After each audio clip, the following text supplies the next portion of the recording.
नमस्कार।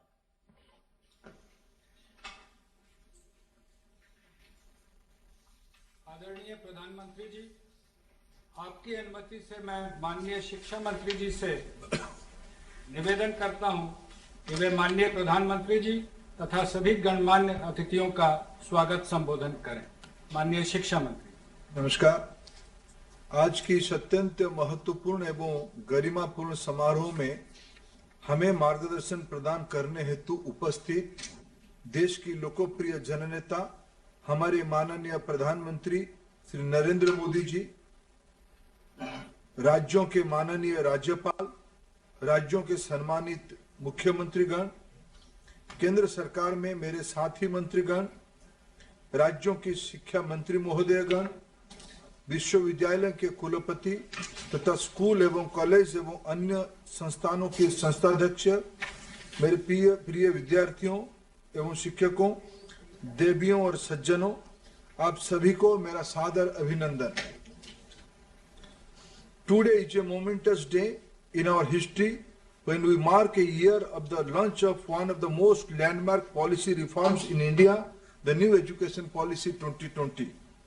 When the world was at its peak of struggling to cope with the COVID-19 pandemic, our government came up with this transformative policy which will have profound, far-reaching impact on the educational landscape of the country, thereby reshaping the destiny of this nation, both in terms of its internal resilience, resources and strength, and its standing in the world. The importance of this document cannot be emphasized enough for its potential role in building a robust nation. The New Education Policy 2020 stands on the four pillars of quality, equity, access and affordability, themes that run through many of the reforms brought about by the visionary leadership of Prime Minister Shri Narendra Modi ji. Another significance of the New Education Policy 2020 is that it has come after one of the largest consultation processes in the history of the educational systems globally. This reflects the resolve and vision of our leadership to situate India at the top of the knowledge economy.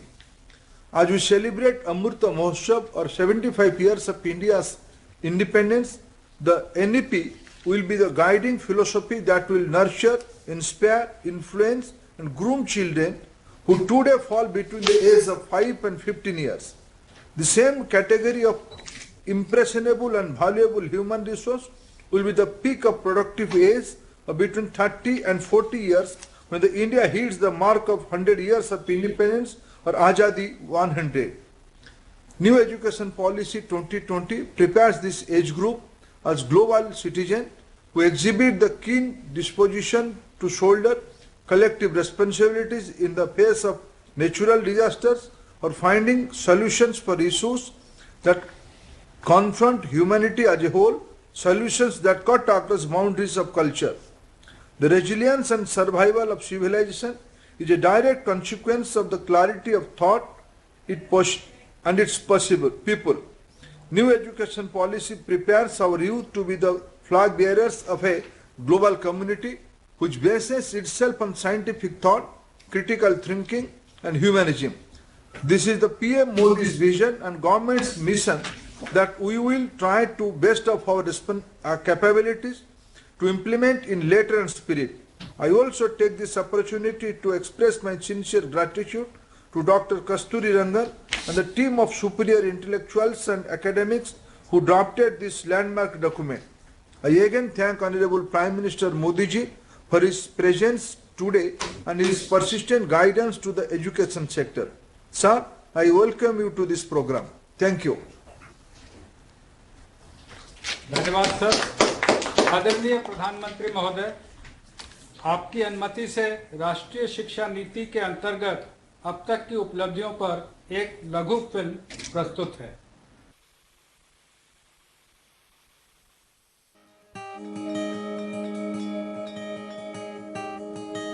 29 जुलाई 2020 को भारत सरकार 34 वर्षों के अंतराल के बाद एक नई राष्ट्रीय शिक्षा नीति लेकर आई।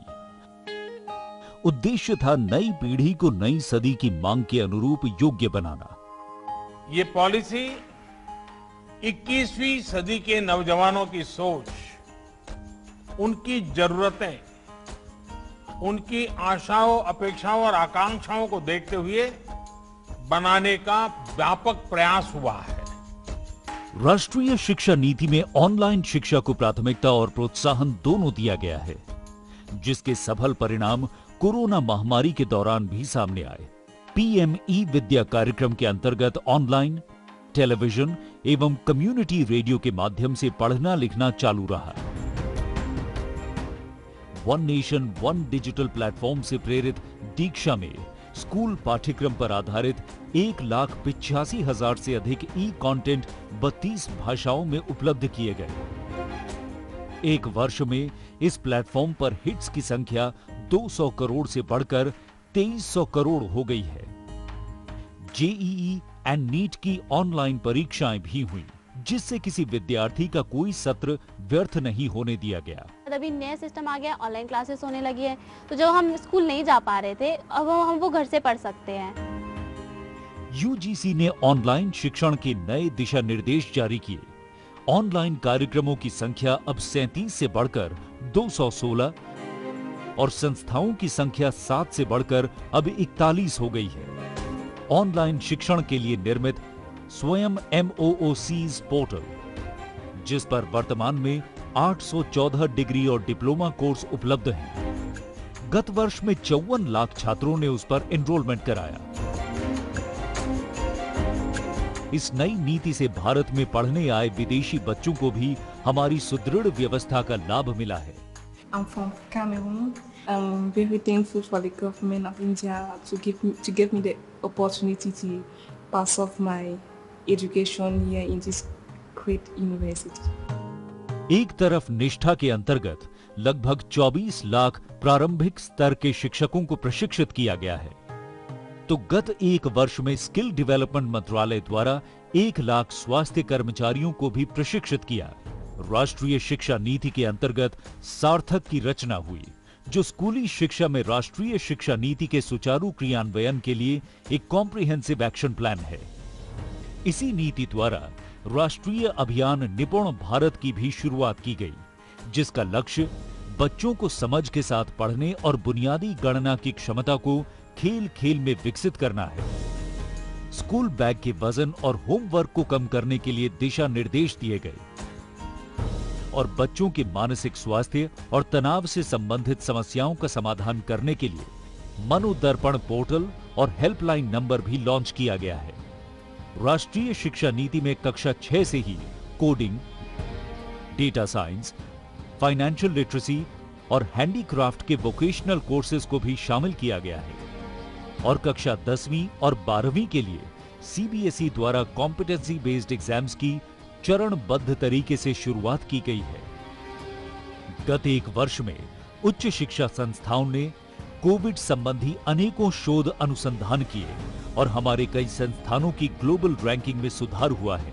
एक तरफ जहां राष्ट्रीय शिक्षा नीति भारत के शिक्षार्थियों को विश्व से जोड़ती है, तो वहीं दूसरी तरफ उनमें एक भारत श्रेष्ठ भारत की अवधारणा को भी सशक्त करती है, नए भारत की आत्मा को प्राथमिकता देती और हमारी युवाओं को 21वीं सदी में अपनी पहचान बनाने के लिए तैयार कर रही है नई शिक्षा नीति।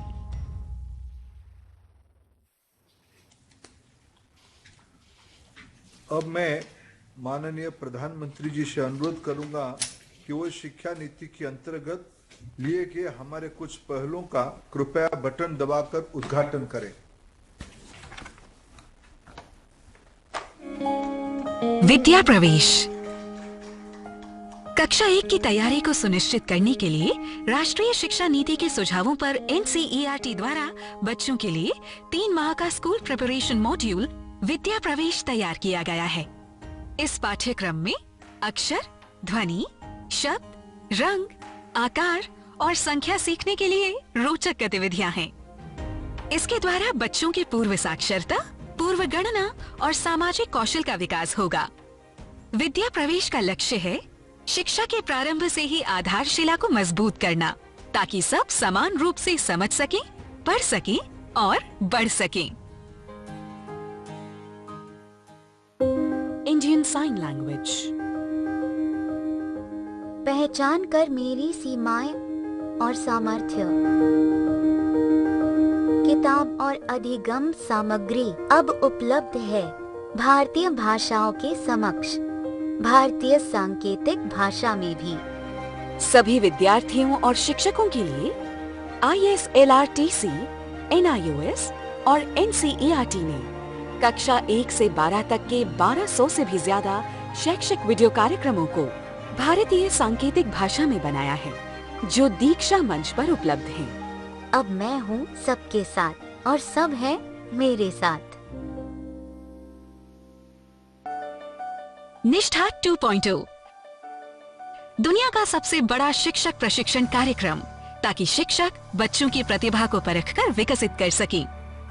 प्राथमिक स्तर पर शिक्षकों के प्रशिक्षण के बाद अब निष्ठा अपने नवनिर्मित 68 मॉड्यूल द्वारा माध्यमिक स्तर के 10 लाख शिक्षकों को प्रशिक्षित करने के लिए तैयार और प्रतिबद्ध है। निष्ठा 2.0 स्कूल प्रमुखों और शिक्षकों की समग्र प्रगति को सुनिश्चित करने हेतु राष्ट्रीय पहल। सफल structured assessment for analysing learning. CBSE के 25,000 स्कूल्स के ग्रेड 3, 5 और 8 के 50 लाख बच्चों के लिए तैयार किया गया है। इस कॉम्पिटेंसी बेस्ड असेसमेंट सफल में बच्चों का core concepts, application based questions, high order thinking skills द्वारा आंकलन किया जाएगा। आर्टिफिशियल इंटेलिजेंस नई दुनिया का एक ईंधन है। भारत की AI रणनीति AI फॉर ऑल की सोच पर बनाई गई है। भारत सरकार की शिक्षा मंत्रालय द्वारा 2020 में जारी की गई राष्ट्रीय शिक्षा नीति भारत को सही मायने में AI रेडी बनाने के लिए AI स्किल्स के महत्व की पुष्टि करती है। भारतीय शिक्षा मंत्रालय, केंद्रीय माध्यमिक शिक्षा बोर्ड और इंटेल इंडिया आपके लिए लाए हैं AI फॉर ऑल। इस कार्यक्रम को लगभग 4 घंटों में पूरा किया जा सकता है और ये 11 भारतीय भाषाओं में उपलब्ध है और दृष्टिबाधित लोगों के लिए भी उपलब्ध है। और दृष्टिबाधित लोगों के लिए भी उपलब्ध है।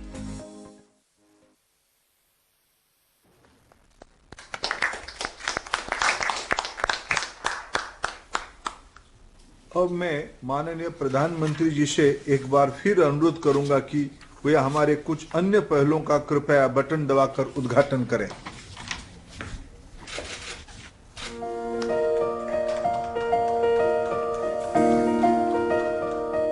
Academic Bank of Credit, academic flexibility, multidisciplinary, distributed teaching learning and multiple entry and multiple exit के सिद्धांतों पर आधारित क्रेडिट को डिजिटल से संकलित और ट्रांसफर करने की एक व्यवस्था है, जिसके लिए UGC द्वारा रेगुलेशंस जारी किए गए हैं। ये एक डिजिटल बैंक की तरह काम करेगा, जिसमें छात्र एकेडमिक अकाउंट खोलेंगे, जिसमें उनके द्वारा अर्जित क्रेडिट्स जमा किए जाएंगे। छात्र अपने खाते में जमा क्रेडिट का उपयोग डिग्री लेने में कर पाएंगे। UGC द्वारा multiple entry and multiple exit के लिए भी दिशा निर्देश जारी किए गए हैं।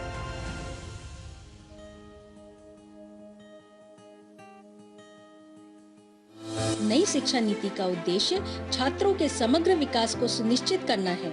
AICTE ने 11 क्षेत्रीय भाषाओं में अनुवाद के लिए artificial intelligence based software develop किया है।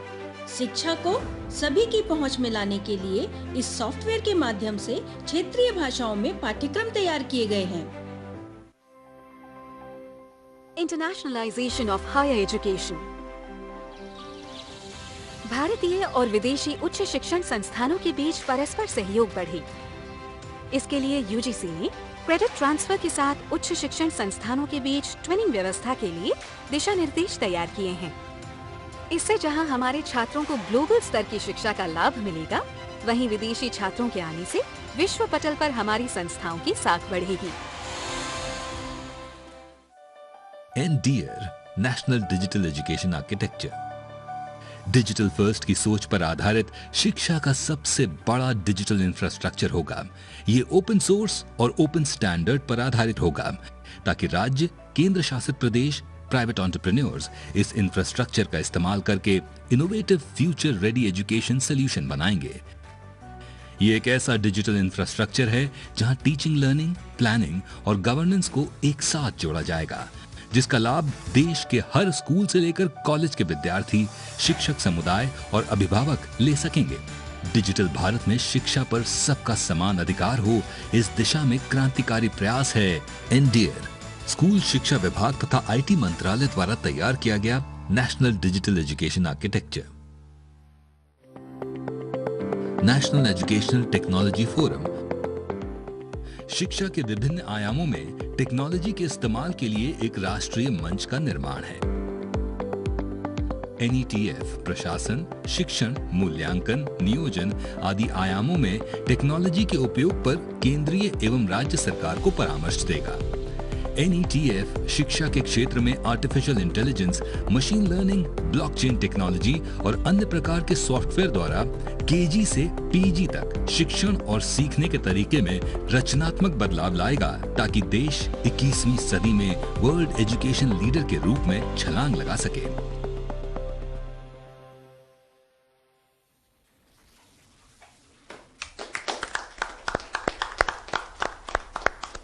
Now I request Honorable Prime Minister to address this August digital gathering. Honorable Prime Minister.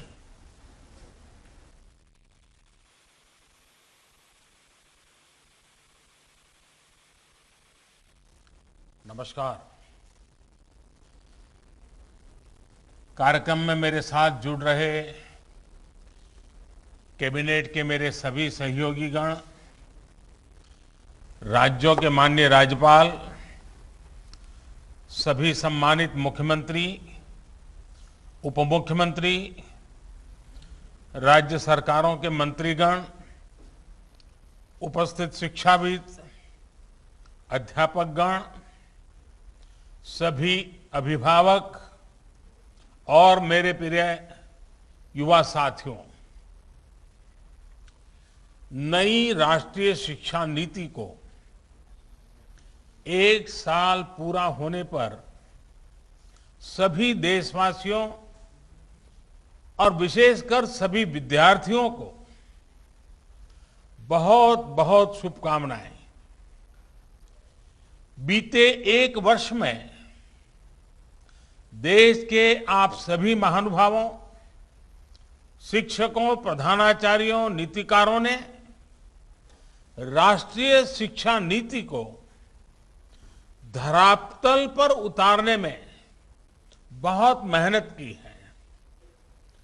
Corona के इस काल में भी लाखों नागरिकों से, शिक्षकों, राज्यों, ऑटोनोमस बॉडीज से सुझाव लेकर टास्क फोर्स बनाकर नई शिक्षा नीति का चरणबद्ध तरीके से लागू किया जा रहा है।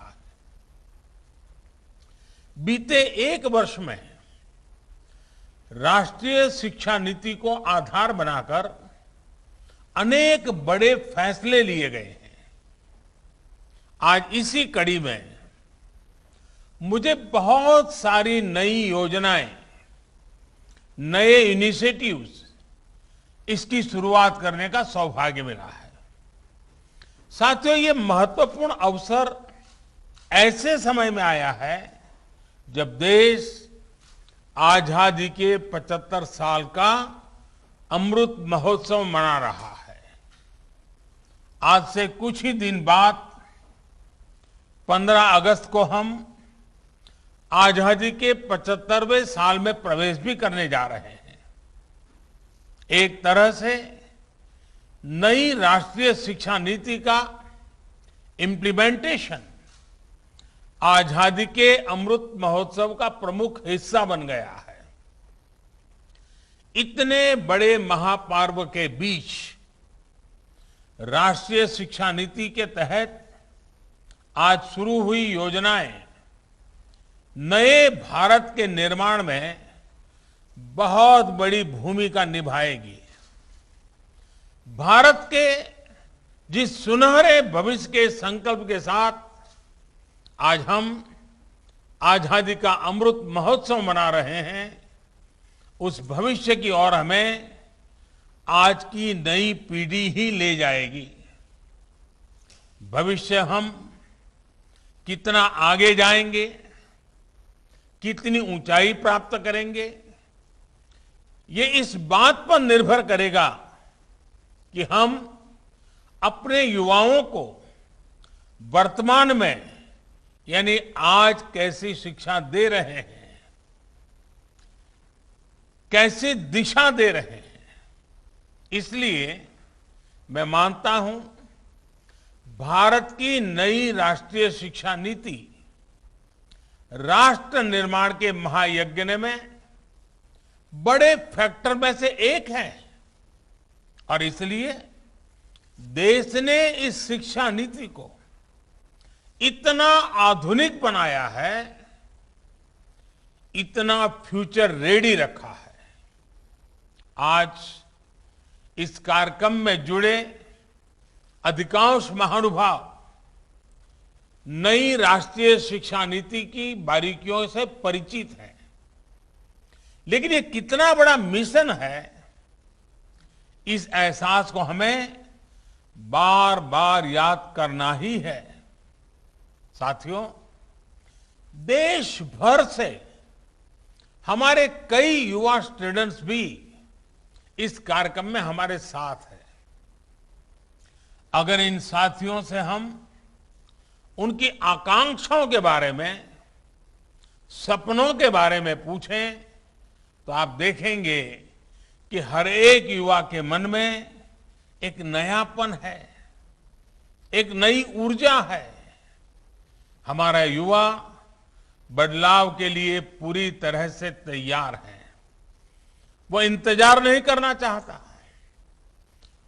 हम सब ने देखा है कोरोना काल में कैसे हमारी शिक्षा व्यवस्था के सामने इतनी बड़ी चुनौती आई।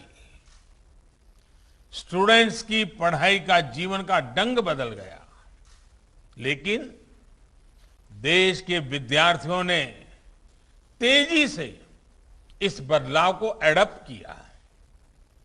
ऑनलाइन एजुकेशन अब एक सहज चलन बनती जा रही है। शिक्षा मंत्रालय ने भी इसके लिए अनेक प्रयास किए हैं। मंत्रालय ने दीक्षा प्लेटफॉर्म शुरू किया, स्वयं पोर्टल पर पाठ्यक्रम शुरू किए और हमारे स्टूडेंट्स पूरे जोश से इनका हिस्सा बन गए। दीक्षा पोर्टल पर मुझे बताया गया कि पिछले एक साल में 2300 करोड़ से ज्यादा हिट होना ये बताता है कि ये कितना उपयोगी प्रयास रहा है।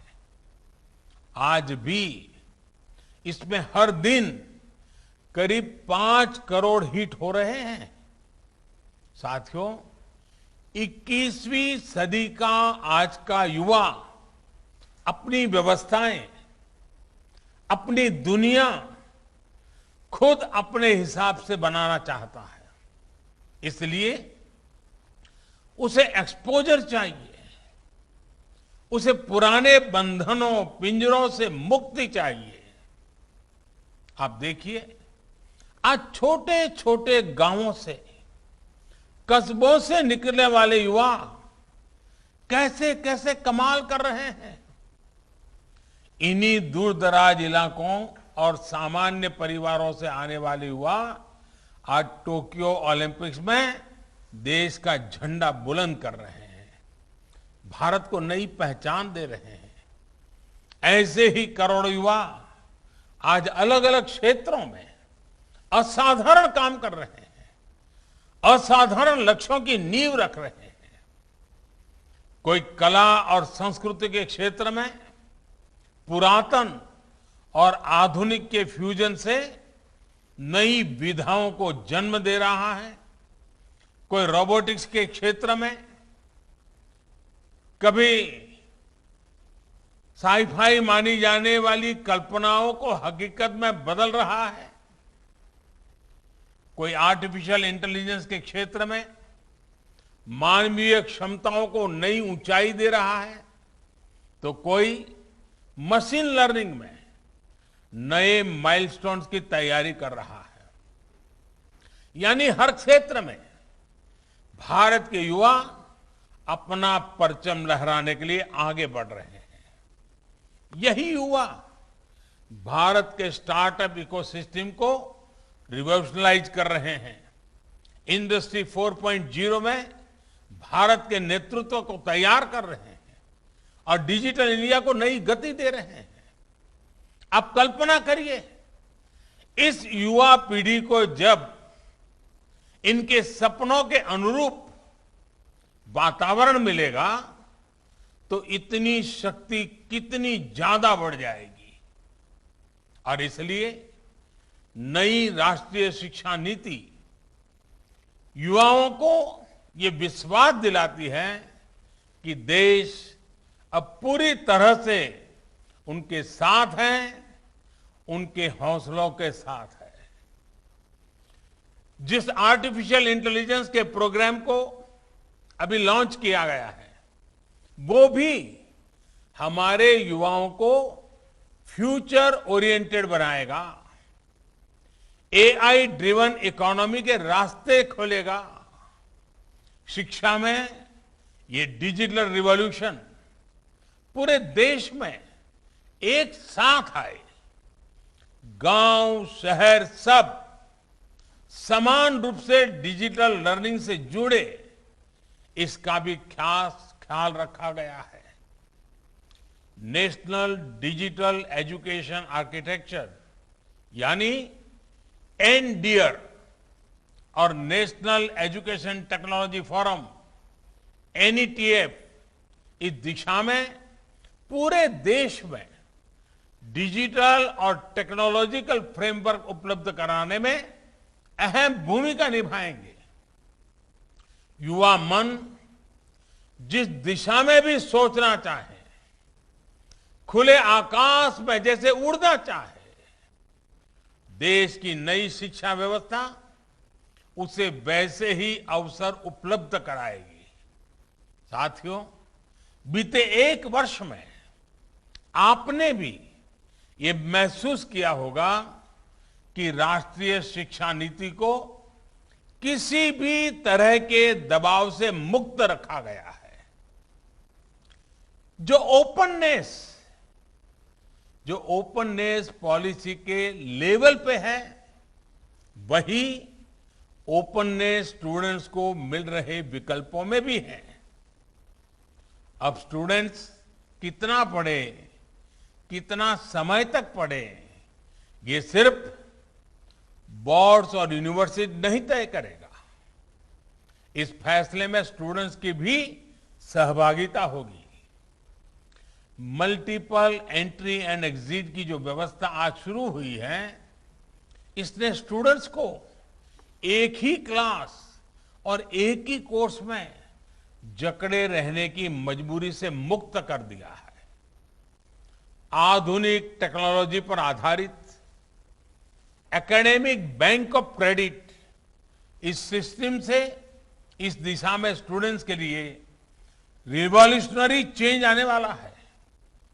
अब हर युवा अपनी रुचि में, अपनी सुविधा से कभी भी एक स्ट्रीम को चूज कर सकता है, छोड़ सकता है।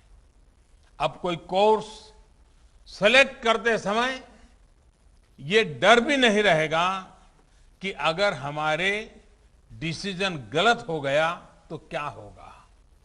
इसी तरह structured assessment for analysing learning levels यानी सफल के जरिए स्टूडेंट्स के आकलन की भी वैज्ञानिक व्यवस्था शुरू हुई है। ये व्यवस्था आने वाले समय में स्टूडेंट्स को परीक्षा के डर से भी मुक्ति दिलाएगी। ये डर जब युवा मन से निकलेगा तो नए नए स्किल लेने का साहस और नए नए इनोवेशंस का नया दौर शुरू होगा, संभावनाएं असीम विस्तार होगी। इसलिए मैं फिर कहूंगा कि आज नई राष्ट्रीय शिक्षा नीति के तहत जो ये नए कार्यक्रम शुरू हुए हैं उनमें भारत का भाग्य बदलने का सामर्थ्य है। साथियों, हमने आपने दशकों से ये माहौल देखा है। जब समझा जाता था कि अच्छी पढ़ाई करने के लिए विदेश ही जाना होगा, लेकिन अच्छी पढ़ाई के लिए विदेशों से स्टूडेंट्स भारत आए,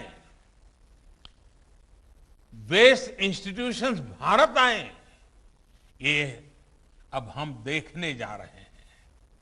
ये जानकारी बहुत उत्साह बढ़ाने वाली है कि देश की 150 से ज्यादा यूनिवर्सिटीज में ऑफिस ऑफ इंटरनेशनल अफेयर्स स्थापित किए जा चुके हैं। भारत के हायर एजुकेशन इंस्टीट्यूट्स अंतर्राष्ट्रीय स्तर पर रिसर्च और एकेडमिक में और आगे बढ़े, इसके लिए आज नई गाइडलाइंस भी जारी की गई है। साथियों, आज बन रही संभावनाओं को साकार करने के लिए हमारे युवाओं को दुनिया से एक कदम आगे होना पड़ेगा। एक कदम आगे का सोचना ही पड़ेगा। हेल्थ हो, डिफेंस हो, इंफ्रास्ट्रक्चर हो, टेक्नोलॉजी हो, देश को हर दिशा में समर्थ और आत्मनिर्भर होना होगा। आत्मनिर्भर भारत का ये रास्ता स्किल डेवलपमेंट और टेक्नोलॉजी से होकर जाता है, जिस पर एनईपी में विशेष ध्यान दिया गया है। मुझे खुशी है कि बीते एक साल में 1200 से ज्यादा उच्च शिक्षा संस्थानों में स्किल डेवलपमेंट से जुड़े सैकड़ों नए कोर्सेज को मंजूरी दी गई है। साथियों, शिक्षा के विषय में पूज्य बापू महात्मा गांधी कहा करते थे, राष्ट्रीय शिक्षा को सच्चे अर्थों में राष्ट्रीय होने के लिए राष्ट्रीय परिस्थितियों को रिफ्लेक्ट करना चाहिए।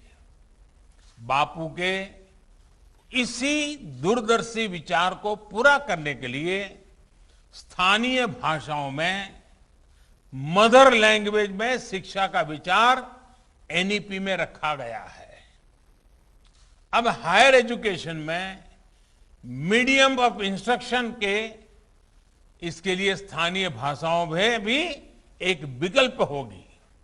मुझे खुशी है कि 8 राज्यों के 14 इंजीनियरिंग कॉलेज 5 भारतीय भाषाएं हिंदी, तमिल, तेलुगु, मराठी और बांग्ला में इंजीनियरिंग की पढ़ाई शुरू करने जा रहे हैं। इंजीनियरिंग के कोर्स का 11 भारतीय भाषाओं में ट्रांसलेशन के लिए एक टूल भी डेवलप किया जा चुका है। क्षेत्रीय भाषा में अपनी पढ़ाई शुरू करने जा रहे छात्र छात्राओं को मैं विशेष बधाई देना चाहता हूं। इसका सबसे बड़ा लाभ देश के गरीब वर्ग को, गांव कस्बों में रहने वाले मध्यम वर्ग के स्टूडेंट्स को, दलित, पिछड़े और आदिवासी भाई बहनों को होगा। इन्हीं परिवारों से आने वाले बच्चों को सबसे ज्यादा लैंग्वेज डिवाइड का सामना करना पड़ता था। सबसे ज्यादा नुकसान इन्हीं परिवार के होनहार बच्चों को उठाना पड़ता था।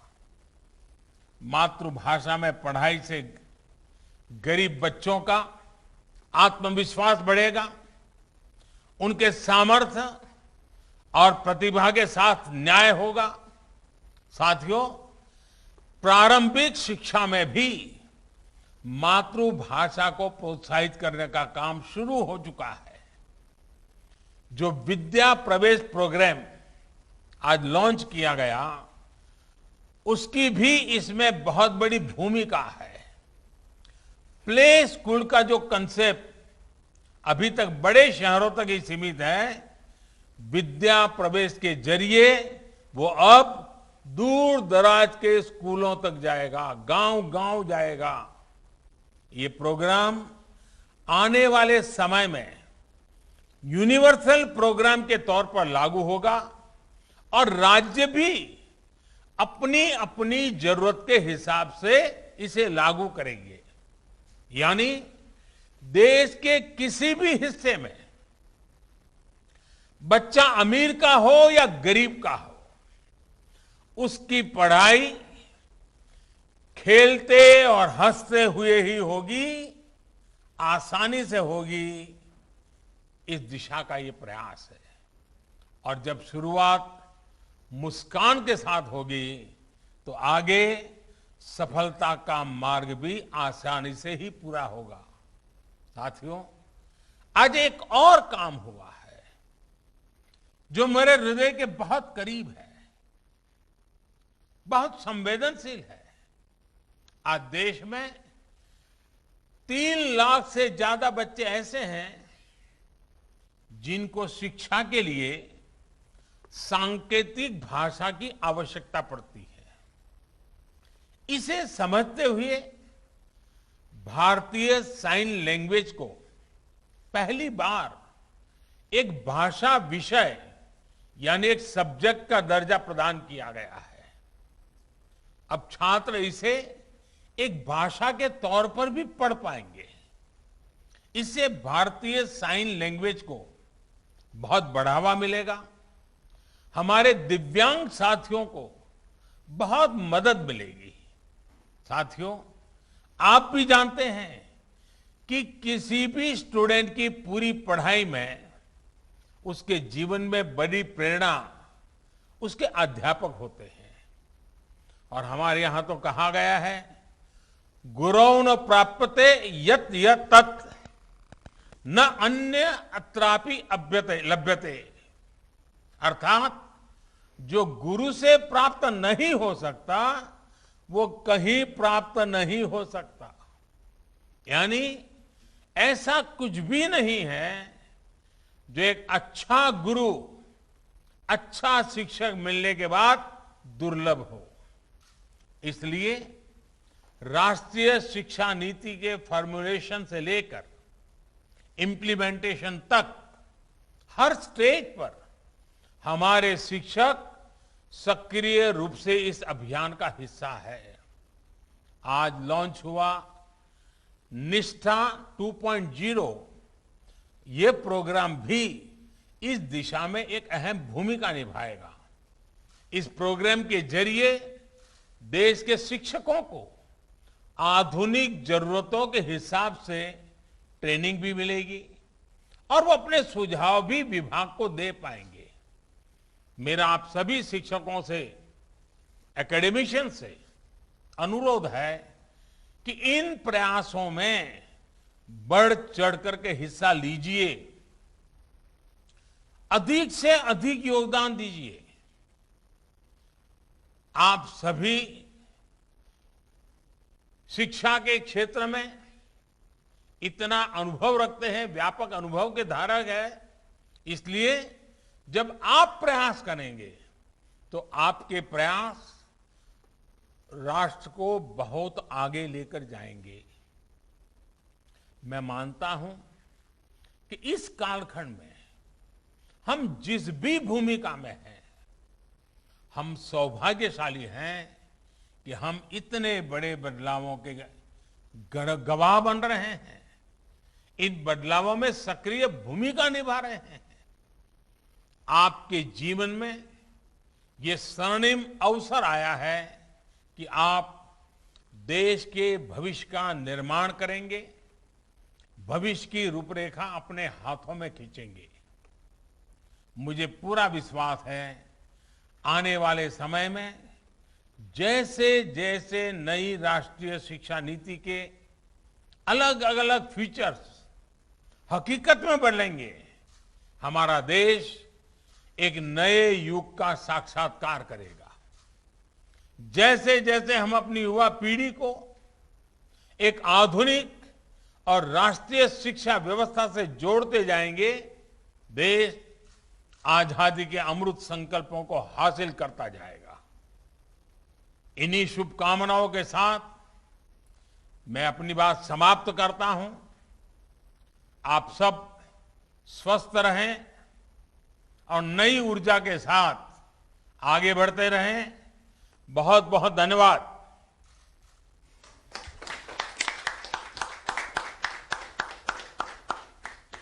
आदरणीय प्रधानमंत्री महोदय, शिक्षा मंत्रालय की ओर से, माननीय शिक्षा मंत्री तथा राज्य मंत्रीगण की ओर से, सभी राज्यों के माननीय राज्यपाल, उपराज्यपालगण, राज्यों के माननीय मुख्यमंत्री, उप मुख्यमंत्री, माननीय शिक्षा मंत्री तथा शिक्षाविदों, अभिभावकों, देश के युवाओं तथा शिक्षा जगत से जुड़े सभी महानुभावों की ओर से आपके मार्गदर्शन एवं उत्साहवर्धन के लिए हार्दिक आभार व्यक्त करता हूं। धन्यवाद। जय हिंद।